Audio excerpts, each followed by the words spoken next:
Greetings, Space Cadets! This is Matt Patrick. Let me tell you a story that was a part of my childhood. It was filled with many toys going on tons of adventures when their owners are away. They were so much fun, I used to play with my old toys to reenact those iconic scenes. As I grew older, so did their stories. They showed the importance of growing up, featured some famous Pixar villains, and all of their films had some of the most touching scenes in movie history. It's an anime franchise that connected with people from every generation. Aligned with Wings once told me, a toy is only happy when it is loved by a child. This is Toy Story Month. There have been lots of anime projects that made history in the animation industry, but the one movie that changed everything is the first computer animated movie, Toy Story. There have been moments where 2D movies did sprinkle some CG, and Reboot was the first computer anime show, but Toy Story was the one that pushed the limit to create a full-length 3D anime film. Before Pixar made movies, they started out with anime shorts such as The Adventures of Andre and Wally B, Luxo Jr., Red's Dream, and Tin Toy. When the latter became a success, Pixar made a deal with Disney to tell a full-length movie about the life of a toy. Originally, it was gonna be edgy and even make Woody despicable. But the writers behind Toy Story were so appalled by that direction, they had to rewrite the whole thing to make the tone light and appropriate and give more meaning to a toy's perspective. The rewrite, of course, made Toy Story into one of the best animated features of all time. It was added into the national film industry, turned Pixar into a big animation studio for films like WALL-E, Up, Inside Out, and many others. And its massive impact is the reason why we have so many computer animated movies and computer animation studios like Sony Animation, Illumination, and Blue Sky. While Disney Animation and DreamWorks transitioned from hand-drawn to 3D anime movies. Now for this video, I decided to do a summarized style review for all 3 Toy Story movies. Seeing how everybody knows Toy Story in terms of stories and characters and why it's one of the most brilliant anime franchises, I will do my best to compress and simplify each of the 3 movies to make this review less predictable. And before you get any ideas, I already reviewed the 4th movie and gave it the Diploma of Destiny. However, I will still continue Toy Story Month with Toy Story 5 and Lightyear. There's a lot to unpack, so let's get this show on the road! Welcome to another episode of the Wonder Reviews. It's time to play with some old friends. Let's begin Toy Story Month with 1, 2, and 3. The first movie is about a toy cowboy named Woody, played by Tom Hanks, who is known to be Andy's favorite toy and the leader of the toy group. During Andy's birthday party, he gets a cool new toy named Buzz Lightyear, voiced by Tim Allen. As Buzz keeps getting attention to both Andy and the other toys, Woody grew jealous of him and wants him out of his life. After tossing him out the window and having a fight in a gas station, the 2 toys become lost. Now they must settle their differences and hurry back home to Andy before the family moves away to their new home. Now, this is not the first time we see the concept of living toys before. There have been some in the past like Raggedy Ann and Andy, A Musical Adventure, Rudolph the Red-Nosed Reindeer, or at times some of the Twilight Zone episodes. Even The Brave Little Toaster has a storyline like this before about finding their master. With Toy Story on the other hand, it managed to make its own living toy concept a gigantic world by itself. We fully see what it's like being a toy, like what do they do when the humans are around, how do they feel when kids play with them, or anything else. This also applies to Woody and the rest of the toys as they try to be prepared for new toys coming to their group and make sure no one gets left behind during their move. In addition, the animation takes advantage of the living toys by making the human world look very huge. The suburban homes may not look like that much, but when you're the size of Woody, Buzz, and the rest of the gang, every furniture, stairs, gutters, and more are humongous to them. Which is why some of the locations like Andy's room, the gas station, and Sid's house become immersive in a toy's perspective. The only background that's appealing to both toys and humans is Pizza Planet, being this science fiction space arcade. However, the real world can also be a dangerous place for a toy where they had to face many perils like Sid's dog Scud, or the rest of the movie's climax involving the cars and the Big One rocket. Plus, the toy designs are absolutely amazing. The animators fully embrace how many toy characters should they add to the roster, like dolls, action figures, animals, and many more. And some of them are given a small amount of texture to make them look plastic, metal, porcelain, and a few others. But then you have Sid's toys looking all nightmarish by giving them mutated body parts like Babyface having a baby face with mechanical spider webs, or a Jack-in-the-Box with a Frankenstein hand. For the rest of the toys, the character animation allows them to move exactly as they're portrayed, including their features and limitations. From slinking stretchable springs to the comedy slapstick of Mr. Potato Head's body parts. Take cover! But when it comes to the human designs, they still translate well into 3D.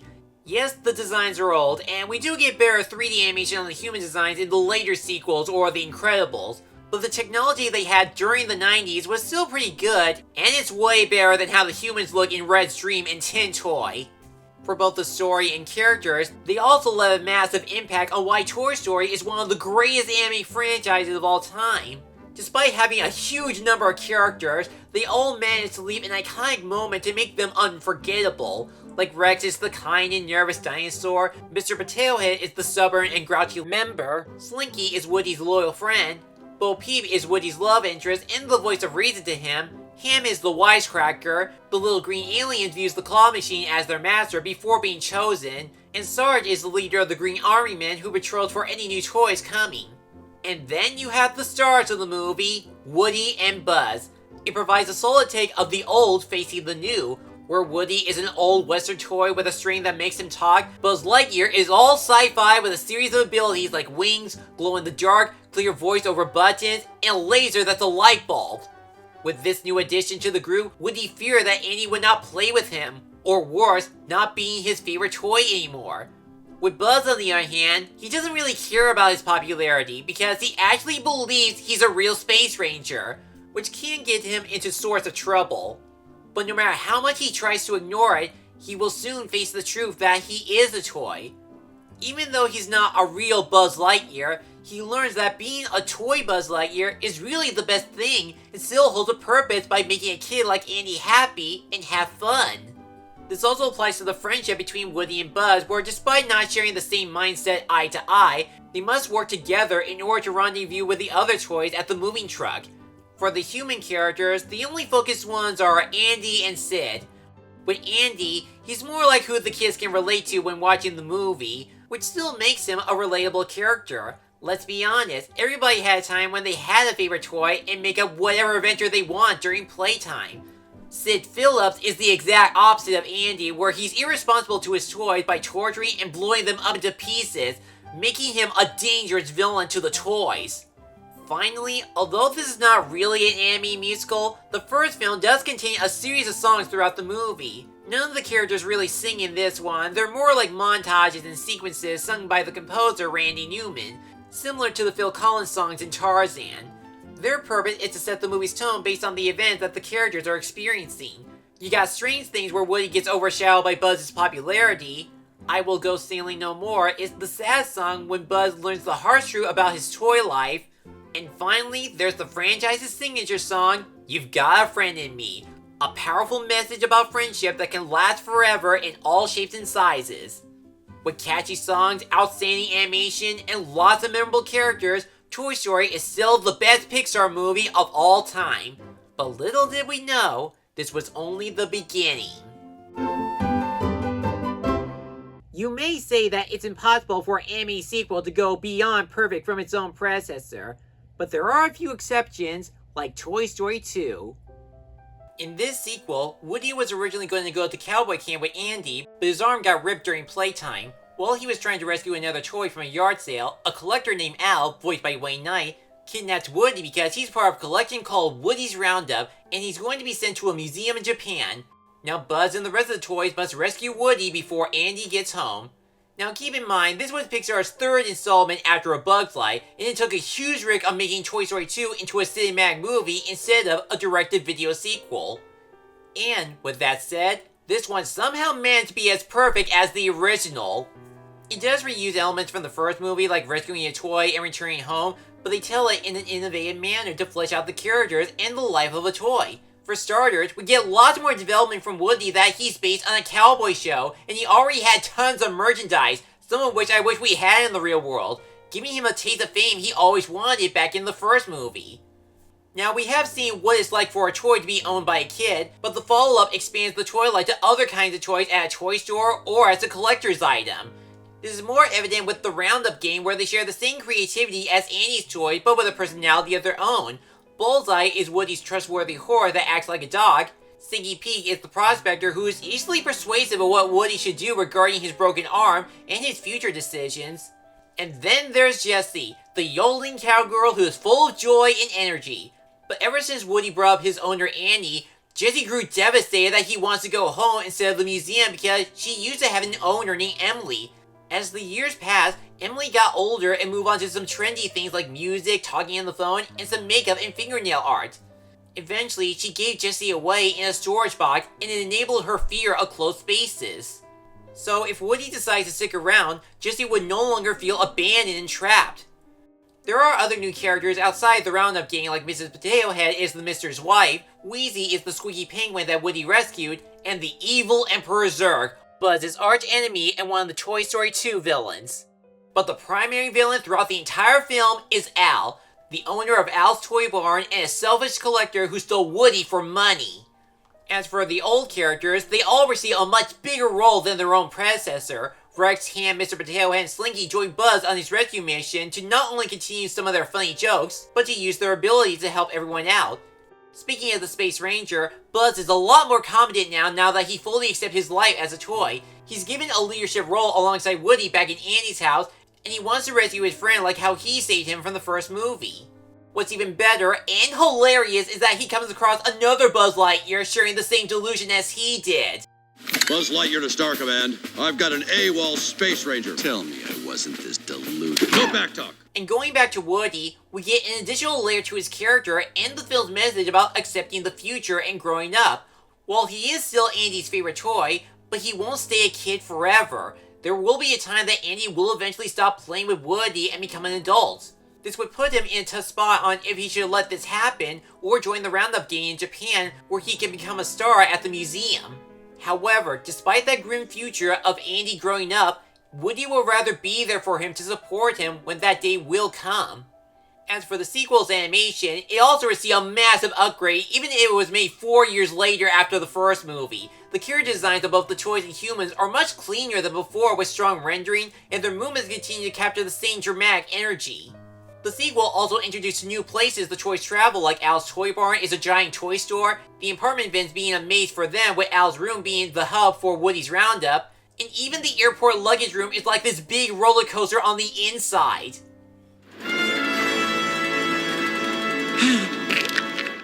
Another thing that is worth noting is that Toy Story 2 contains a lot of visual effects and action scenes, which makes the whole movie awesome to watch. While there may be some creepy moments like in Woody's Nightmare, the visuals can also contain some intense moments at the video game opening, the corresponding Zurg battle in the elevator, and the airport climax. Finally, as a bonus, some of the lighting do often have a unique color scheme that matches any character related, like blue for the Buzz Lightyear aisle, yellow for Woody's Roundup collection, and pink for the Barbie aisle. It was a major risk to make a Toy Story 2 already, let alone from straight to video to theaters.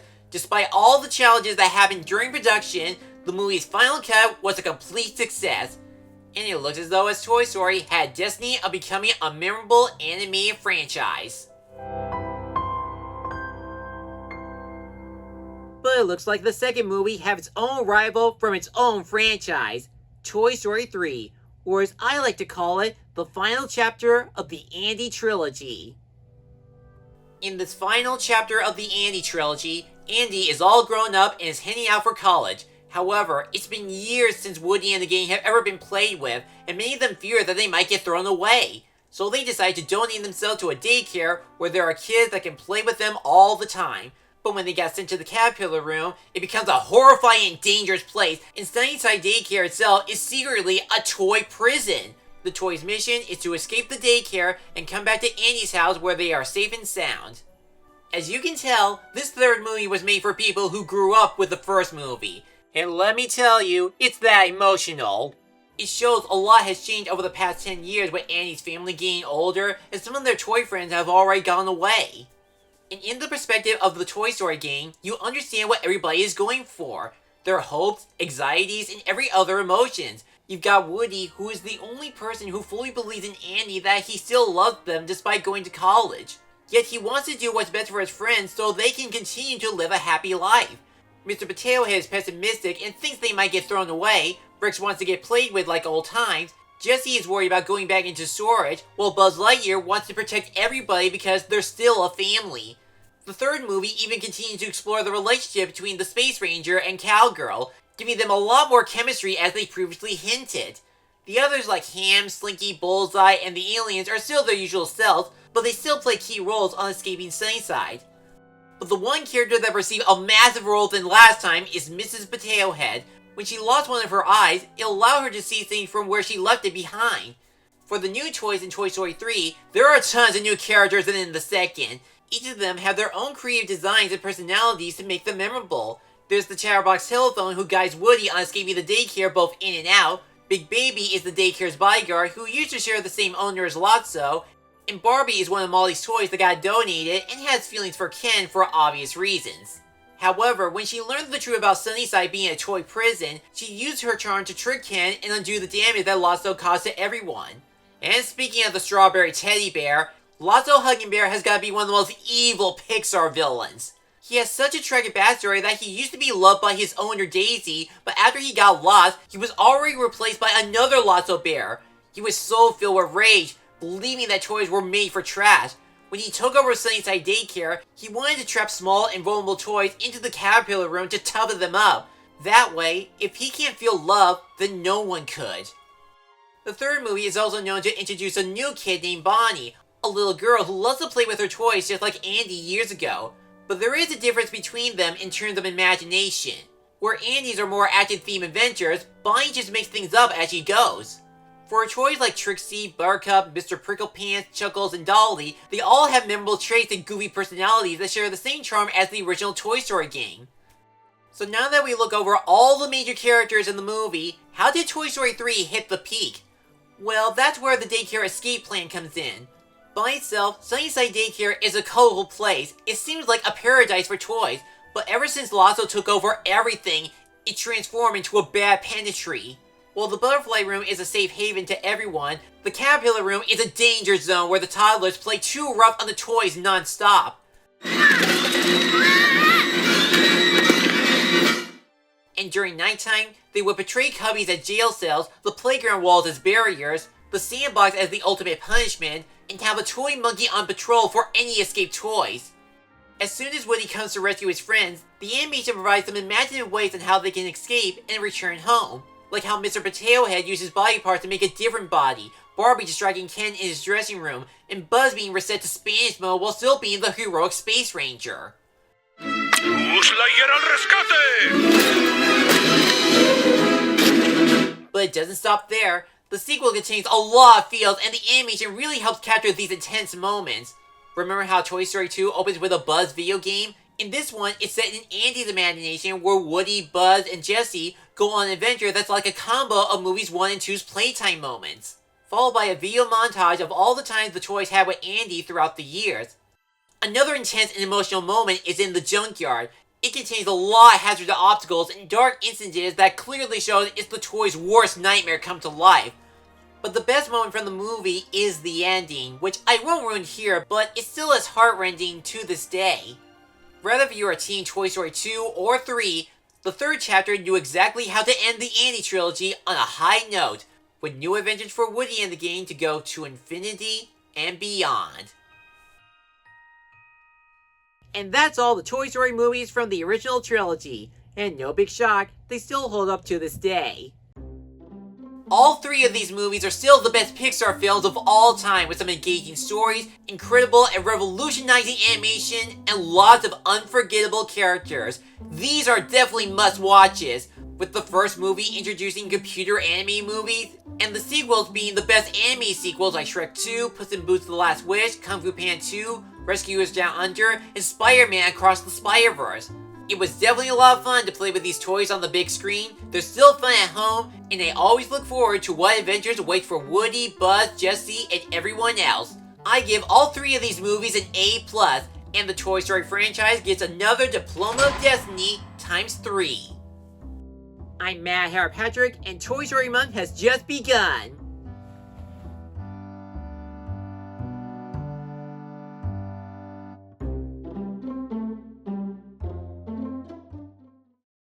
Thanks for watching this video. If you enjoyed this, check out these other videos, or feel free to like, comment, and subscribe for more upcoming reviews and other projects. I'll see you soon.